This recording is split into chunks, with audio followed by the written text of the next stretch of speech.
সালাম আলাইকুম। খাগড়াছড়ি ও রাঙামাটিতে পাহাড়ি বাঙালি সংঘর্ষ, নিহত 4। খাগড়াছড়িতে পাহাড়ি বাঙালি সংঘর্ষ ও মৃত্যুর ঘটনার জেরে সহিংসতা ছড়িয়ে পড়েছে আরাক পার্বত্য শহর রাঙামাটিতেও।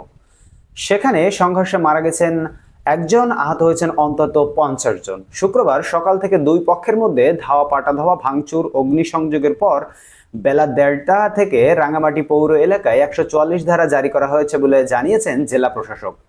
স্থানীয় প্রত্যক্ষদর্শীরা জানান, খাগড়াছড়িতে সংঘর্ষ ও মৃত্যুর ঘটনার প্রতিবাদে সকালে শহরের জিমনেশিয়াম চত্বর থেকে কয়েক হাজার পাহাড়ির একটি মিছিল বের হয়।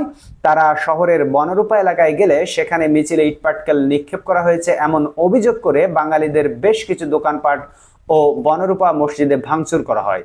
এ সময় সড়কে চলাচলকারী বেশ কিছু বাস, ট্রাক, অটোরিকশাও ভাঙচুর করে মিছিলকারীরা। এর পরপরই লাঠিসোঁটা হাতে পাহাড়িদের ধাওয়া করে বাঙালিরা। শুরু হয় ধাওয়া পাল্টা ধাওয়া, ইটপাটকেল নিক্ষেপ।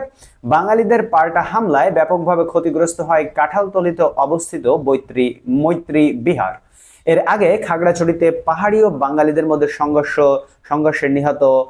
সংঘর্ষে 3 জন নিহত হওয়ার খবর পাওয়া গেছে। আহত হয়েছেন অন্তত কয়েকজন। বন্ধুরা, এই হচ্ছে খাগড়াছড়ি ও রাঙামাটিতে পাহাড়ি বাঙালি সংঘর্ষের মূল সূত্রপাত, এবং সেখানটায় 144 ধারা জারি করেছে জেলা প্রশাসক। এখন থমথমে অবস্থা বিরাজ করছে। পরবর্তী অবস্থা জানতে অবশ্যই আমাদের চ্যানেলের সাথে থাকুন। এই জন্য আমাদের চ্যানেলটিকে সাবস্ক্রাইব করে রাখুন।